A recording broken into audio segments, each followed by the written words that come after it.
like a main computer of the system. And additionally, we create an interface, a graphical interface, to control the ankle foot orthesis. This interface allows to calibrate the device and use the device into operational modes, therapy and assistance. This is a video of a preliminary evaluation with a healthy subject. The first video, we can see the synchronism between the device and the gait cycle of the patient. And the second video, we can see the tendon attached to the knee mechanism. So the idea is to avoid sleeping during the swing phase. Finally, for future works, the idea is to implement fiber optics in order to measure strength and deformation of the tendons, and this information can be used in control system or for measure parameters of the user. So, thank you.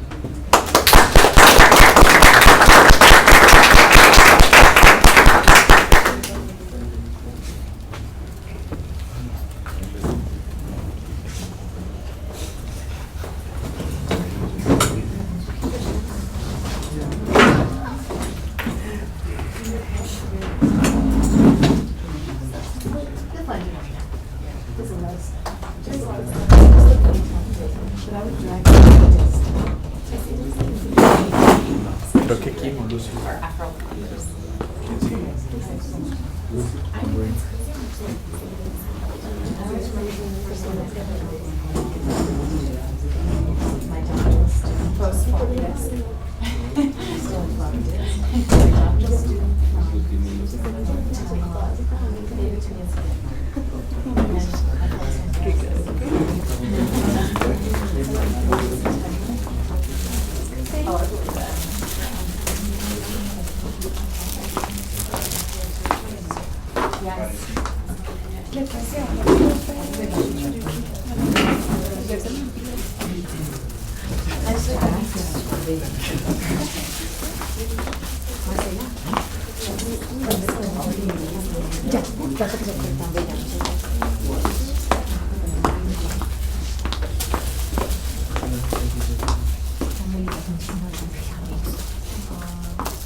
I love it.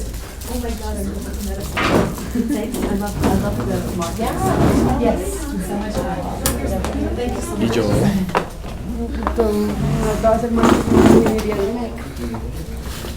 Ok. MSC. Awesome. Beautiful. He didn't understand. So, do you have an you're working from the No, okay, you always want to do that. Just stretch out the desktop. It's both. But no, but to do your presentation about the desktop. Okay. Let's start. Many years of experience.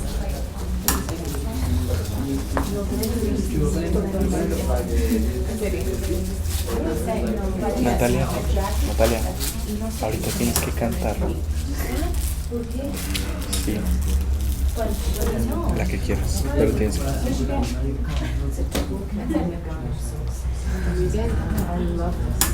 Siempre listos con la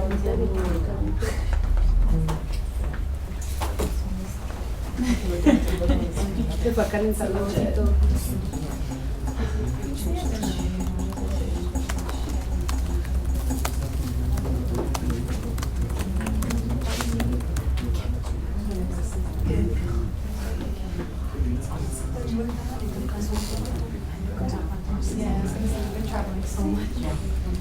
No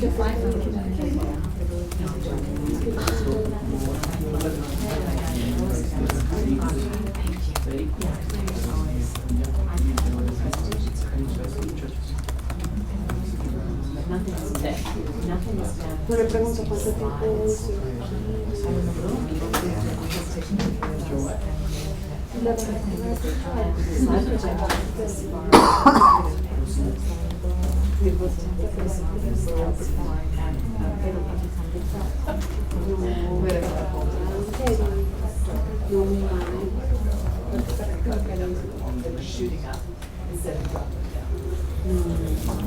¿Qué pasó? Felipe. ¿Qué pasa? Felipe. Okay, and our next speaker is occupational therapy. He's from Boston also. So please welcome.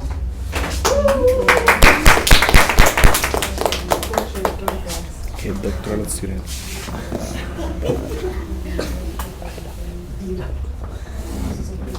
Okay, thank you, Felipe. So as he said, I'm an occupational therapy doctoral student at Boston University. My name is Lucy Tamburino.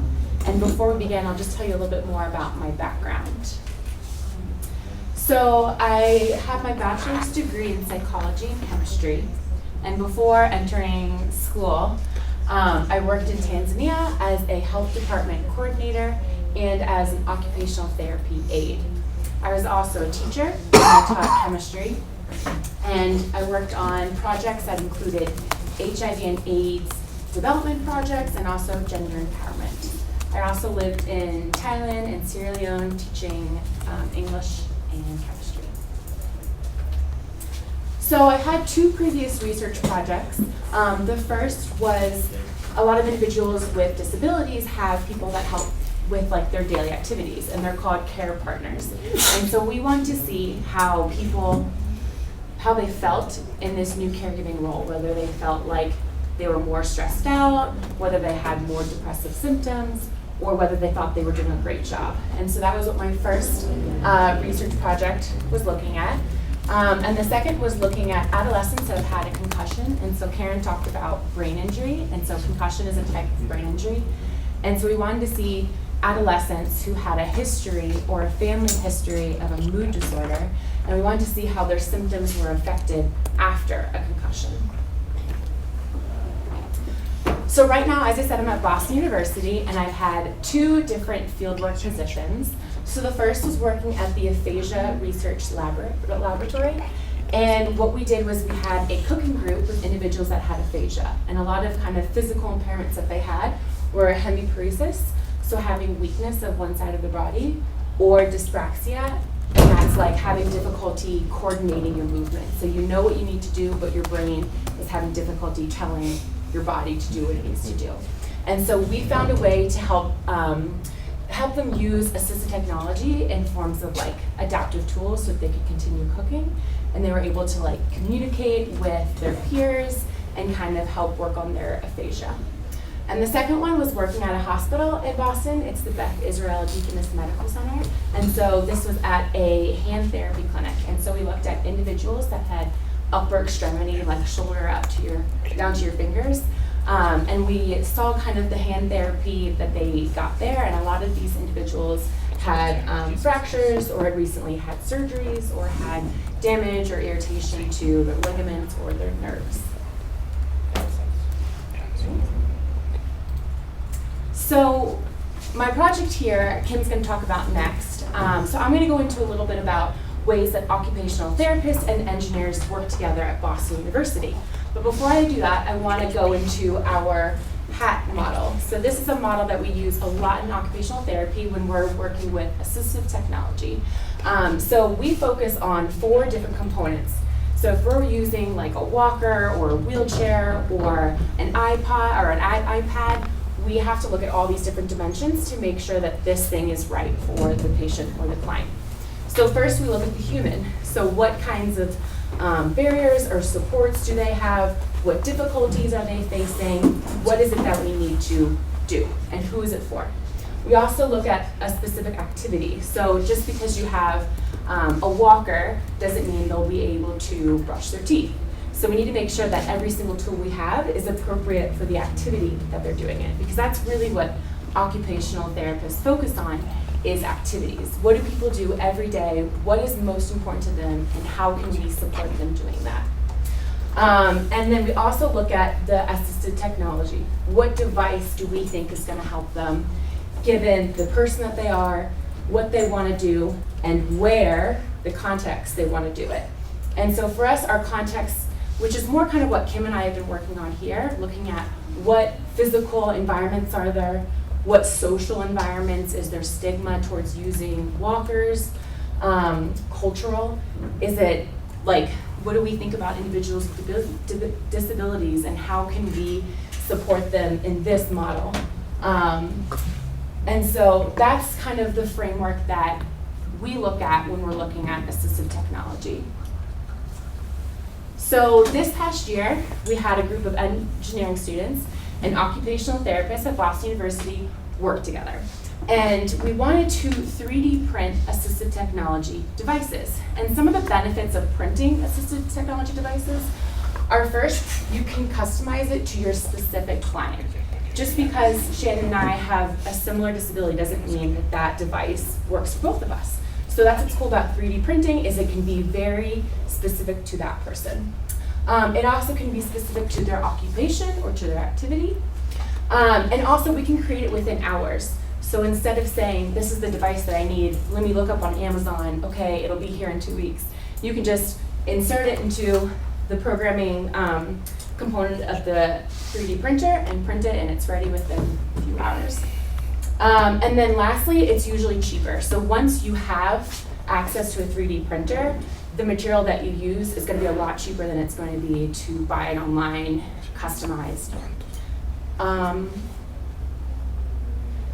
So we had different roles within our collaboration. So the occupational therapist, like I talked about in the HAT model, we looked at the person, their personal factors. We looked at the activity, so what do they want to do? And we looked at the environment or the context that they did it in. And so together we were working with engineers, and we were like, okay, what are some assistive technology devices that we can create for these clients? And the engineers are really fantastic because they have, as you guys know, all of this knowledge of programming and access to like 3D printers and all of that we could kind of give them an idea, and they were able to design something for us.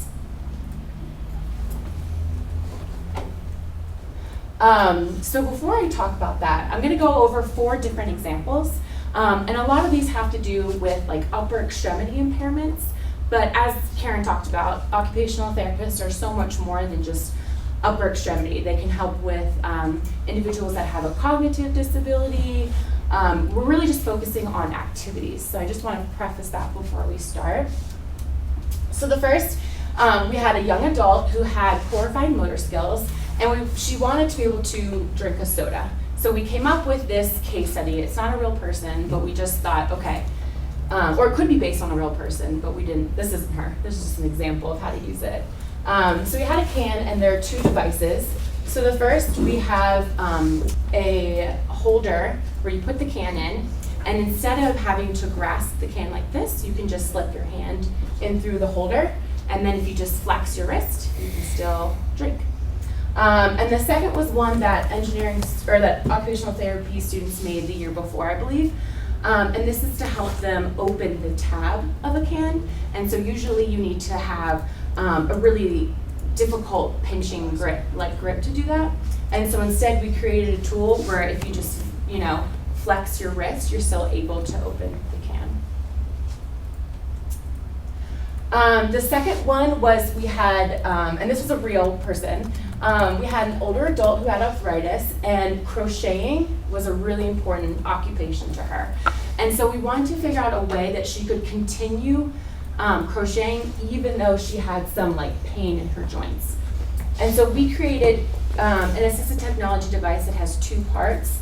So first, this part, it holds the string so it can just be fed into, or just keep it in the area of your hand.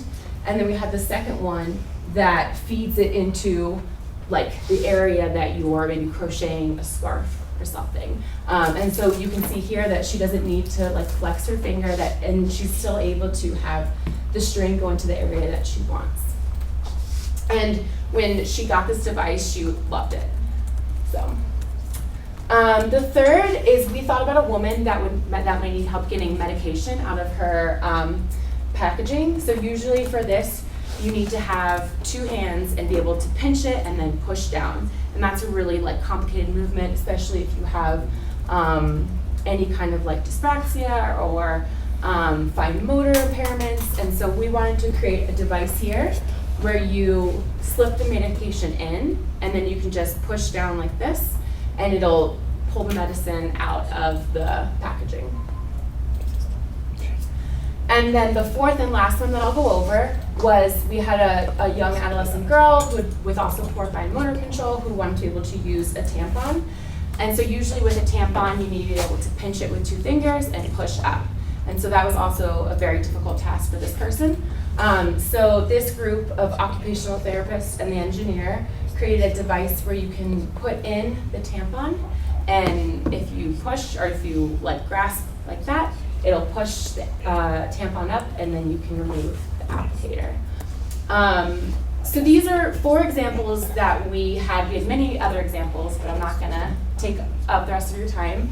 But it was really cool to be able to kind of think about what this person might need or what could assist them, and then be able to have the engineers in partnership help us be able to do that. And so I hope that this is kind of just a brief glimpse into how engineers and occupational therapists or physical therapists or any kind of health professional, how you all can kind of work with them together. And last is,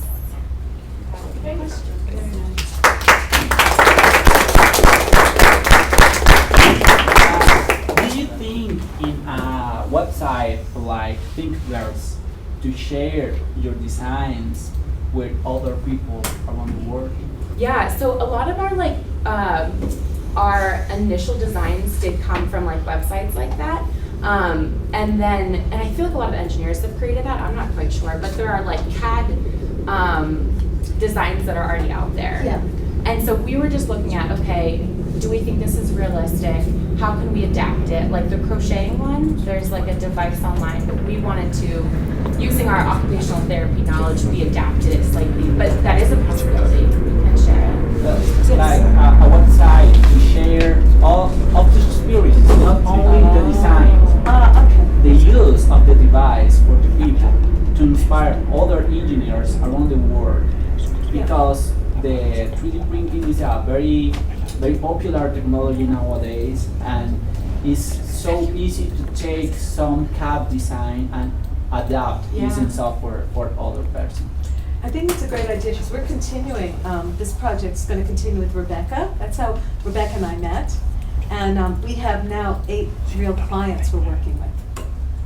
And I think putting up a blog, if we have permission from these people to show them or just to, put the projects up. We were really at alpha, not beta, with these. We needed a little bit more time, so Rebecca and I have now talked about starting this project earlier in the semester. We started it in November, so we didn't have a lot of time. Now we're starting it earlier so that we can go from alpha to beta. Because we had a few things that sort of broke. Yeah. I have another question about materials. Uh-huh. You have a lot of materials to develop the 3D printing. Do you have any special results with a specific material like PLA or ABS or something material different? Because you can find different techniques for 3D printing. The most popular is FDM. FDM printing that is used in your project. But other materials and other 3D printing techniques gives more some advantage. For example, the best surface finish, user experience, because some materials gives more comfortable sensations and things like that. I have like one thing to say about that. So when we were talking about, that's a great point that you bring up. I think Karen will talk about that a little more, but something that we were talking about as like occupational therapists and engineers, where is the material like safe for people to use? And so a lot of these devices, like we were limited because we were like, we don't want any of this to be used for feeding or to go inside your body. So I think that's a great point. It's something that we definitely reflect on. I don't know a lot about it yet, but you can share more. So of you your saw our thoughts. Dremel there. We actually never used the Dremel for this project. BU has many, many 3D printing machines. And so the engineering students used some of them at EPIC, our Engineering Product Innovation Center. And we went, again, they did I think the simplest use of materials. And if we were to continue to go on to the beta, they would have used more sophisticated materials. But we didn't get that opportunity. So we're hoping this time that we will be able to do that. They have amazing 3D printing that's, all sorts of different materials that we could use. And it's available free, which is pretty remarkable. Yes, okay. I think this project is very interesting because it's very simple. Very simple. It's very simple but have a lot of impact over the people. Every patient can find a specific solution for his specific disease. It is so great to share all the information and generate a channel to interact with engineers from different countries to create a great repository of designs. So that exists already. ThinkVerse has that already, and that's where we went to get some of ours. ThinkVerse is very popular. It's There, very- and what's great about it is, I remember a colleague of mine saying they wanted to have a bottle cap opener, and at this conference, it was one like this, at a conference they were going to, all the ones that were there wouldn't fit, and so she contacted somebody, I think he was in Italy, and for free, he designed one for her. Yes, but in order to give a specific orientation to this project, is not only a web page to share the designs. Yeah. The experience of the user is very important It's fabulous. to give another ideas about the adaptation of new devices. It's a great idea. You know what, we will do it. We'll put up something this year. It'd be easy for us. I felt like this was sort of our pilot to see if it would work. Mhm. And now I feel like we have a good sense of how to make this work even better next year and putting that in the fall. We'll start this in September. Okay. Great idea. We'll let you know the website. Yeah, That's a great that would be idea. That's the fabulous. only way that you can get like education and more of this out there, is especially through the internet. It's a great idea. So our college has written an article about this, and it's going out internationally. I don't know if you knew that, I yeah. didn't. Yeah, Inside Sergeant is going out internationally, Ah. about the project. And then a similar technology is laser cutting. Laser cutting is very similar and actually is cheaper than the 3D printing. You can combine two technologies because with you use laser cutting, you can use, for example, wood. Wood gives a specific resistance and different user experience, and you can increase the impact over a specific user. In the lab when they did wood over at Tinker. Mhm. Yeah, there's another lab that we have. So this is the one that the engineering students use, and they have to be supervised, but whatever. There's another lab called Tinker Lab that's open to the students, and that technology is there. Thank you. This is Mhm. great. You must visit Boston to see this. Great. Thank you.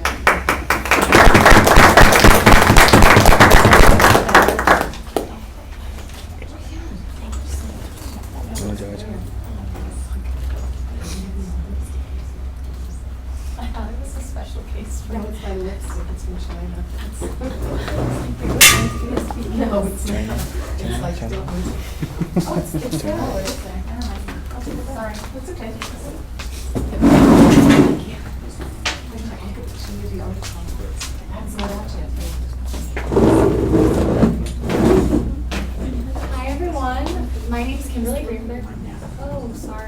No, go ahead, don't worry. It's okay. Okay. Hi, I'm Kimberly Greenberg. I'm another occupational therapy student from Boston University. I'm the last presentation of the day, so thanks for hanging around. The title of my presentation is Mobility for People with Disabilities, Barriers in the Home and in the Community.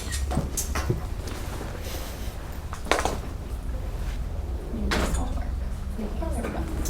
So originally I grew up in Chicago, Illinois, which is in the middle of the US.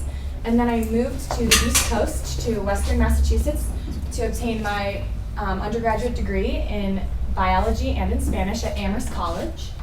I went straight from there to Boston University to study occupational therapy. I've had several clinical experiences at Boston University, including I started at Spaulding Rehabilitation Hospital, which is a very famous rehabilitation hospital located in Massachusetts.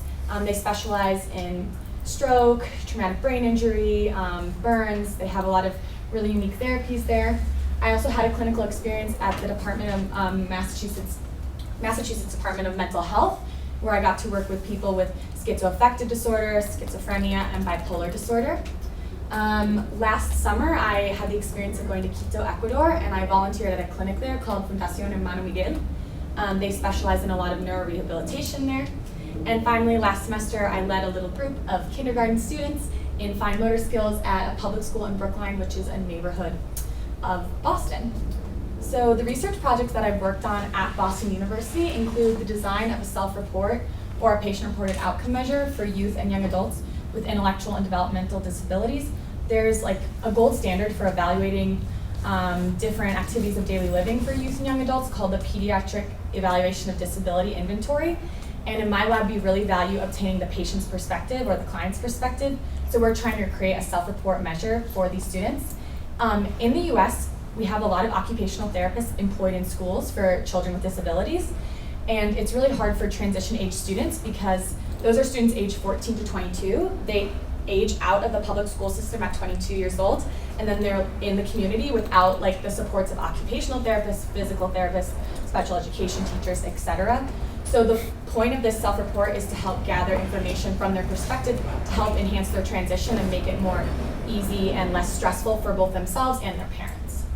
Another study that I've been involved with is in the Center for Neurorehabilitation in Boston University, which mostly employs physical therapists.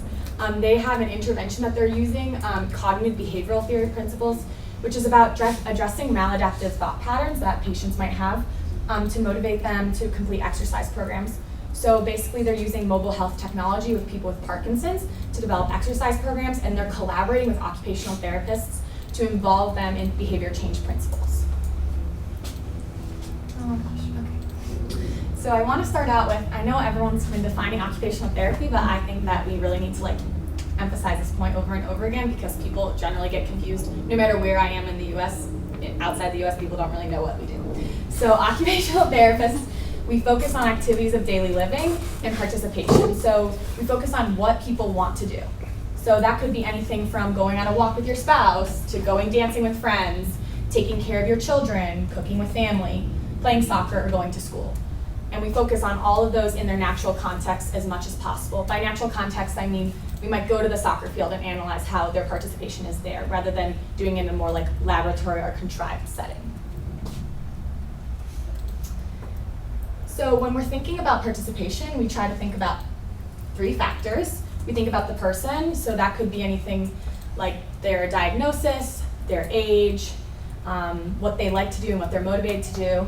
We think about the environment, so that includes the physical environment, such as if you want to go to a restaurant and there's stairs to access the restaurant and you use a wheelchair, the stairs are a physical obstacle in your environment.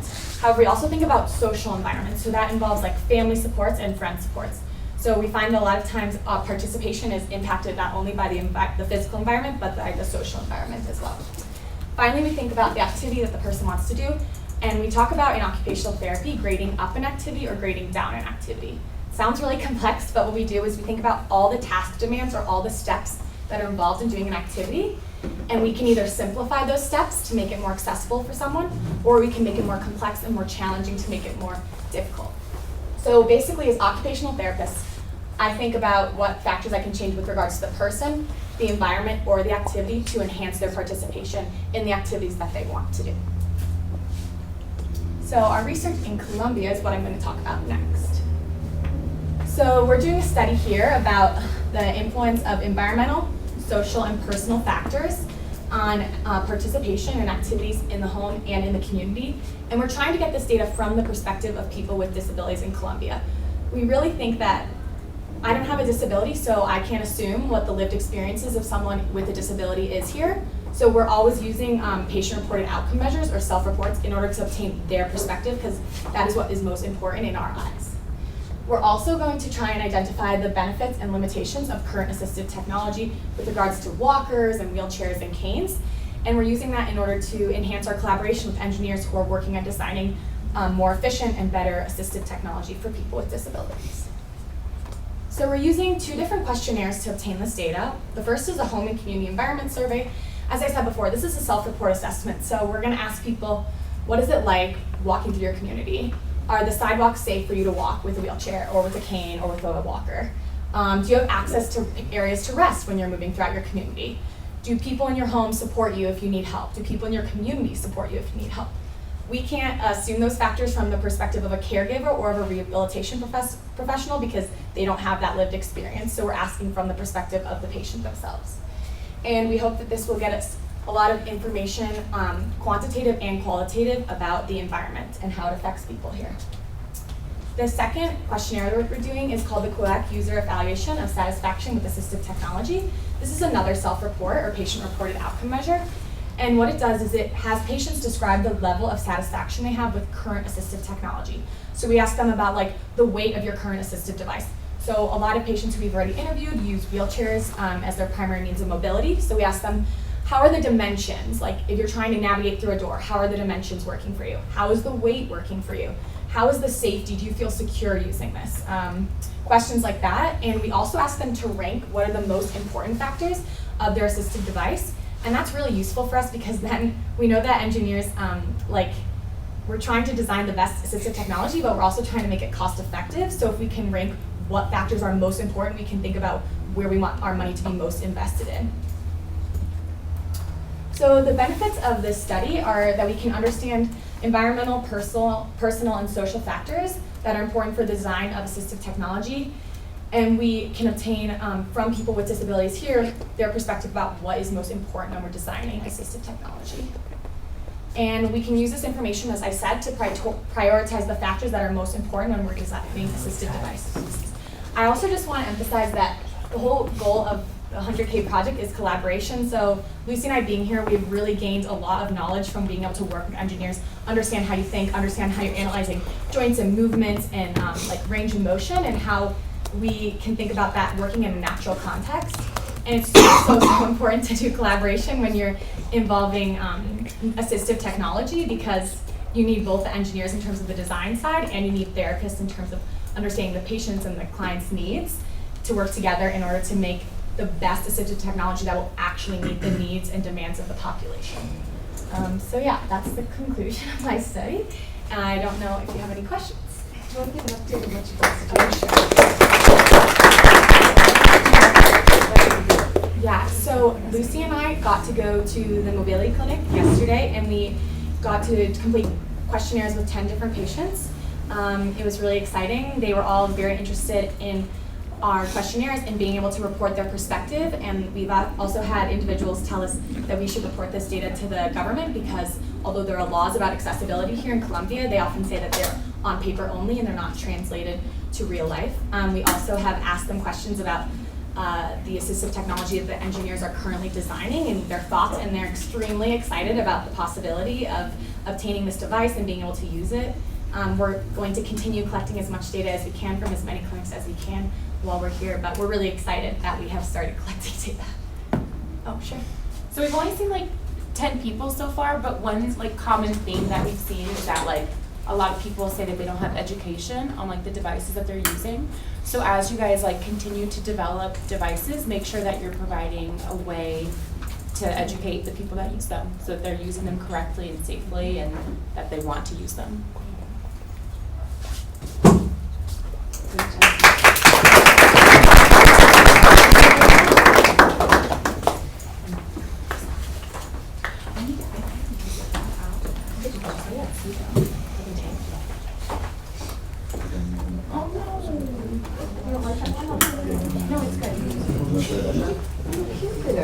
I only look here.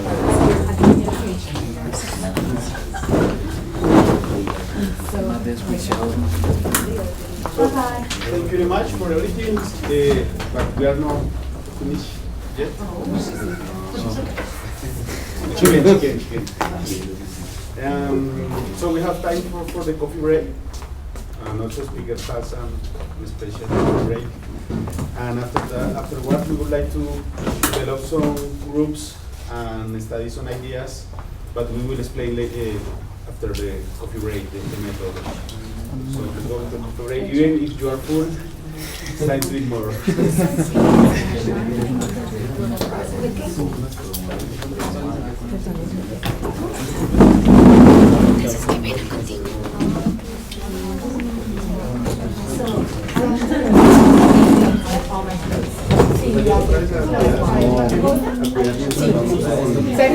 Señora, Sergio, le pides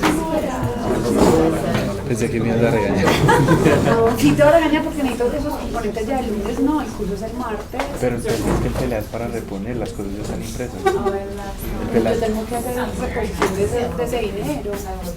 Pues yo tengo que hacer legalización de la plata. Bueno, después hablamos de eso. Es que el problema de lo del pelea es que es un proveedor que hay que conseguirle una cuenta bancaria y cuando se consigne, ahí sí lo mandan, que están los pares. Entonces dije, bueno, todo bien, no pasa nada. Entonces cuando fue la transferencia pedía los datos de la cédula de él, que me aparece en la página y si es cuenta de ahorros, entonces no le comunico la persona en cuenta para hacer eso. Además que nos parece un poco sospechoso. A mí también me parece muy sospechoso, yo no lo compraría. Exacto, por eso no lo hemos comprado. Entonces no lo compraría. ¿Le pides Ok. Mismo hotel, ¿cierto? No, para el Aeropuerto. yo te reembolso ahorita todos los sueldos. No más por nada. Yo siempre quiero que pago los sí, claro. ¿Aeropuerto o Debe ser puente aéreo. vía No, Colombia? yo fui a Colombia. Es en la cafetería otra vez, ¿no? Sí, vayan a la cafetería. Carlos. Despídete de Claudia. Sí, sí. ¿Qué? ¿Por qué me vas a regañar? No.